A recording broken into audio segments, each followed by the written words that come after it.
जब हम किसी परिपथ में आवेश को प्रवाहित करते हैं, जैसे यहाँ कोई परिपथ लेते हैं, यहाँ कोई परिपथ है, कोई चालक है, इस चालक में हम आवेश को प्रवाहित करते हैं, इसमें जब हम विद्युत धारा को प्रवाहित करते हैं तो यह चालक क्या कर देता है, अपने में से प्रवाहित विद्युत धारा का विरोध करता है।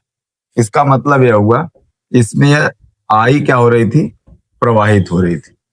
किसी चालक में जब आई प्रवाहित हो रही थी तो यह चालक क्या कर रहा था, चालक आई का विरोध कर रहा था। कहने का मतलब यह हुआ, यहाँ कोई चालक है, ठीक, इस चालक में क्या प्रवाहित हो रही है, विद्युत धारा आई प्रवाहित हो रही है, लेकिन विद्युत धारा आई का प्रवाह का विरोध कर रहा है चालक विद्युत धारा आई के प्रवाह होने का विरोध कर रहा है। यही विरोध जो होता है, जो चालक अपने में से विद्युत धारा प्रवाहित करने का विरोध करता है, यही विरोध जो होता है विद्युत प्रतिरोध कहलाता है। एक बार पुनः देखते हैं, यहाँ कोई चालक है, इस चालक में प्रवाहित हो रही है विद्युत धारा आई। कोई चालक है, इसमें विद्युत धारा आई प्रवाहित हो रही है। यह चालक अपने में से विद्युत धारा आई प्रवाहित होने का क्या करता है, विरोध करता है। ठीक है, यह चालक क्या कर रहा है, अपने में से विद्युत धारा आई का विरोध कर रहा है।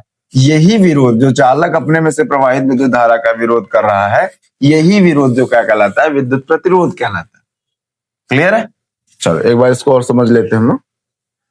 हमने बताया क्या, यहाँ कोई चालक है, इस चालक में विद्युत धारा आई प्रवाहित होती है और चालक क्या करता है, अपने में से इस विद्युत धारा प्रवाहित होने का क्या करता है, विरोध करता है। कोई चालक है जिसमें विद्युत धारा आई प्रवाहित होती है, यह चालक अपने में से विद्युत धारा आई प्रवाहित होने का विरोध करता है, और जो चालक अपने में से विद्युत धारा आई प्रवाहित करने का विरोध करेगा, यही चालक का जो विरोध होगा, यही क्या कहलाएगा, विद्युत प्रतिरोध कहलाता। यदि किसी परिपथ में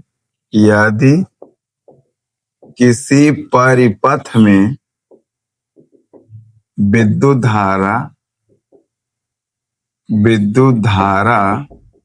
आई प्रवाहित की जाती है,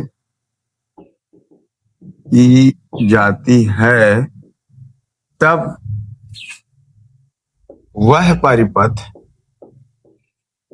या चालक अपने में से आई प्रवाहित होने का, आई मतलब विद्युत धारा प्रवाहित होने का विरोध करता है। यही विरोध चालक का विद्युत प्रतिरोध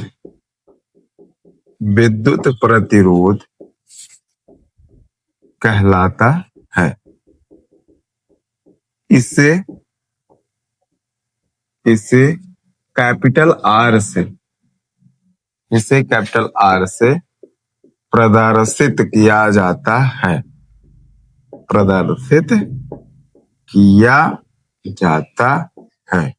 अब हम लोग समझेंगे कि विद्युत प्रतिरोध का निगमन करेंगे, आर बराबर क्या होता है।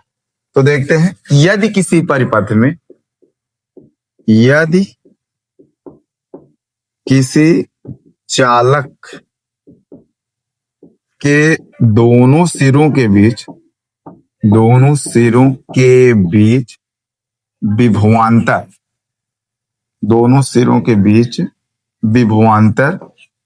विभवांतर V हो तथा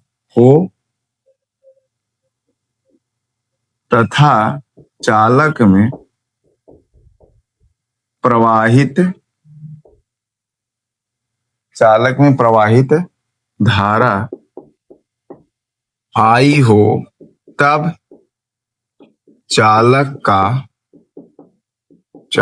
का प्रतिरोध R बराबर हो जाएगा, प्रतिरोध R बराबर V बटे में I हो जाएगा। मतलब प्रतिरोध बराबर विभवांतर बटे में विद्युत धारा, विभवांतर बटे में विद्युत धारा हो जाएगा। अब इसका हम लोग निकालेंगे, मात्रक निकालेंगे। तो क्या निकल के आएगा, आर का मात्रक निकालेंगे। आर का मात्रक बराबर हो जाएगा, विभवांतर का मात्रक क्या होता है, विभवांतर का मात्रक वोल्ट होता है जिसको हम V से प्रदर्शित करते हैं, और विद्युत धारा का मात्रक एम्पियर होता है जिसको हम लोग A से प्रदर्शित करते हैं। तो प्रतिरोध का क्या मात्रक हो जाएगा, तब R का मात्रक वोल्ट प्रति एम्पियर हो जाएगा, या इसको हम लोग वोल्ट प्रति एम्पियर को हम लोग क्या कहते हैं, ओम कहते हैं। क्या कहते हैं, ओम कहते हैं।